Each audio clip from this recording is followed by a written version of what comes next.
दर्शकों प्रणाम सलाम सत श्री अकाल। आप देख रहे हैं प्रणम्य भारत। 11 जनवरी को अयोध्या में श्री राम जी का मंदिर के निर्माण का वार्षिकोत्सव मनाया गया। आप सबको ज्ञात हो कि 22 जनवरी 2024 को भगवान प्रभु श्री राम का अयोध्या में मंदिर बनाकर प्राण प्रतिष्ठा हुई थी। बहुत ही भव्य और दिव्य हुई थी, जिसमें हजारों श्रद्धालु देश विदेश और सभी भक्त और संत ऋषि मुनि नेता सब उपस्थित हुए थे।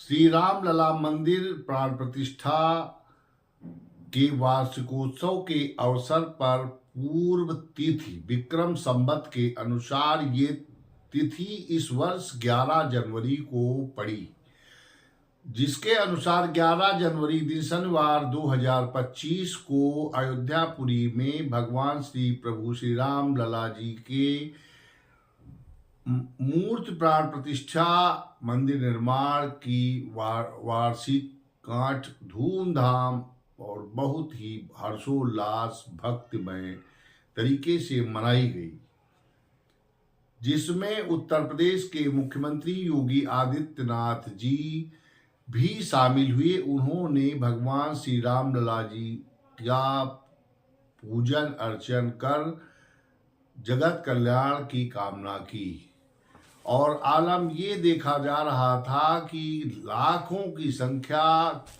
में भक्त कतार में खड़े होकर और राम लला जी के दर्शन की अपनी बारी का इंतजार कर रहे थे। लेकिन भीड़ इतनी थी कि बहुत लोग दर्शन आज भी नहीं कर पाए हैं, यानी कि 24 घंटे भी मंदिर का समय भी बढ़ा दिया गया, लेकिन फिर भी लोग दर्शन नहीं कर पा रहे थे।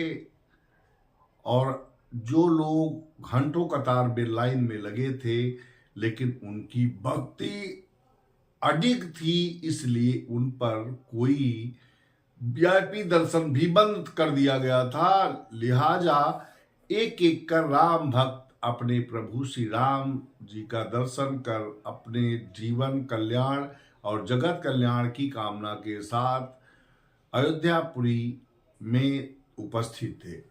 अयोध्यापुरी पूरी तरीके से इस समय भक्तिमय राममय, राम के आकाश गूंजी जय श्री राम के आकाश गूंजी जयकारों के साथ गुंजायमान हो रही है। बहुत से भक्त अपनी मनोकामनाएं लेकर के भगवान श्री प्रभु राम के दर्शन कर रहे हैं। खबर तो सिर्फ इतनी है, लेकिन दर्शकों आप एक बात का ध्यान रखें कि ये भारत के विपक्षी दल, चाहे उत्तर प्रदेश के हों या कोई और हो, या कांग्रेस हो या सपा हो या बसपा हो या अन्य दल हो, ये भाजपा पर लगातार आरोप लगाते हैं कि भगवान श्री राम को भाजपा ने कैप्चर कर लिया। तो दर्शकों हम आप सबको बता दें कि ये भाजपा ने कैप्चर कर लिया। इसका कारण ये था कि ये अपने चुनावी एजेंडे में, जब अटल बिहारी वाजपेयी जी की गठबंधन की सरकार बनी तो उस समय ये मुद्दा भाजपा ने हटा दिया था। उसके पहले से ये, जब से भाजपा का प्रादुर्भाव समझ लीजिए हुआ, आडवाणी जी ने और रथ यात्रा निकाली बिहार होकर के, और लालू प्रसाद यादव जी ने अपने मुख्यमंत्री काल में इस रथ यात्रा को रोक दिया था, जिसमें इस समय वर्तमान देश के प्रधानमंत्री नरेंद्र मोदी जी भी थे। तो ये बात यक्ष प्रश्न ये है कि जब भारतीय जनता पार्टी ने राम मंदिर निर्माण का अपने एजेंडे में संकल्प लिया था, तो उसका श्रेय भी तो वही लेंगे। जैसे नैमिष तीर्थ विकास परिषद के गठन का संकल्प हमने 21 वर्षों से ले रखा है, अब जब पूर्ण हुआ है तो उसका श्रेय कोई दूसरा थोड़े ही लेगा। अगर लेते हो तो आप दिखाओ भाई। तो ये सपा या बसपा या कांग्रेस या अन्य दल ये अपने एजेंडे में 500 वर्षों पूर्व से लटका हुआ प्रभु श्री राम जी के मंदिर का मामला अपने एजेंडे में क्यों नहीं रखा था। अब दर्शकों, आप भी पूछ सकते हो कि मैं तो धर्म, पंथ, जात, संप्रदाय की बात नहीं करता, लेकिन ये कह रहे हैं कि भगवान श्री राम को भाजपा ने कैप्चर कर लिया है। तो भाई कैप्चर तो तब उन्होंने कर लिया है कि जब अपने भारतीय जनता पार्टी के निर्माण से लेकर के जनसंघ इसके पहले था, जब भाजपा आई तो उसने राम मंदिर निर्माण धारा 370 और 35 से आदि आदि अनेक मुद्दों को उन्होंने अपने एजेंडे में शामिल किया। तो आपने क्यों नहीं शामिल किया था? आप भी शामिल करते।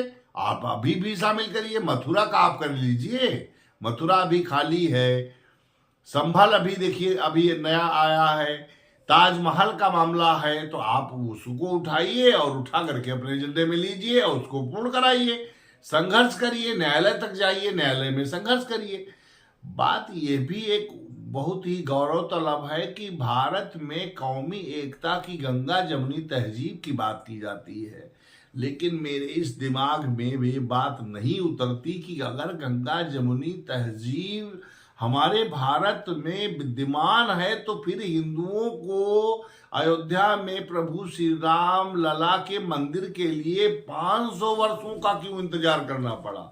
अरे जब गंगा जमुनी तहजीब थी तो आपस में एक जगह बैठते और कहते हम मस्जिद इधर बनाए ले रहे हैं, मंदिर आप यहाँ बनाइए, आपके राम लला यहाँ पे पैदा हुए, जन्म उनका अवतरण हुआ, वो आप मंदिर ये लीजिए और हम गंगा जमुनी तहजीब के निभाते हुए दोनों लोग आपस में हिंदू मुस्लिम भाई भाई कहते हुए अपनी मस्जिद बना लेते। अब देखिए जब मंदिर का विवाद का न्याय जो है पालिका द्वारा निर्णय दिए जाने के बाद मस्जिद के लिए उत्तर प्रदेश की सरकार ने जमीन अयोध्या में ही छोड़ दिया है। वहां कोई मस्जिद बनाने को तैयार नहीं दिख रहा है। वो 1 साल बाद भी मंदिर अभी मस्जिद नहीं तामीर हो पाई। तो यह हमको लगता है कि ये मंदिर मस्जिद का झगड़ा नहीं है। जहां पर हिंदू मंदिर कहेगा अपना वहां पर हम विवाद करेंगे, इसका तो मतलब यही निकलता है।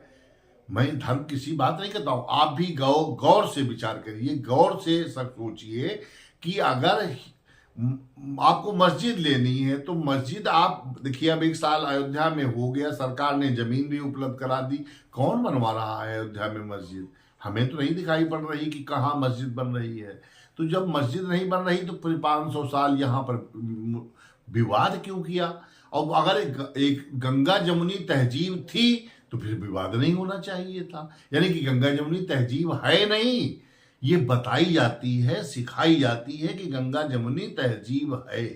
गंगा जमुनी अगर तहजीब जीवंत थी भारत में तो फिर अयोध्या में प्रभु श्री राम के मंदिर निर्माण के लिए 500 वर्षों को 100 करोड़ भारत के हिंदुओं को और जो विदेश में रह रहे हैं उनको इंतजार करना पड़ा। ये बड़ा ही दुर्भाग्य का विषय भी रहा।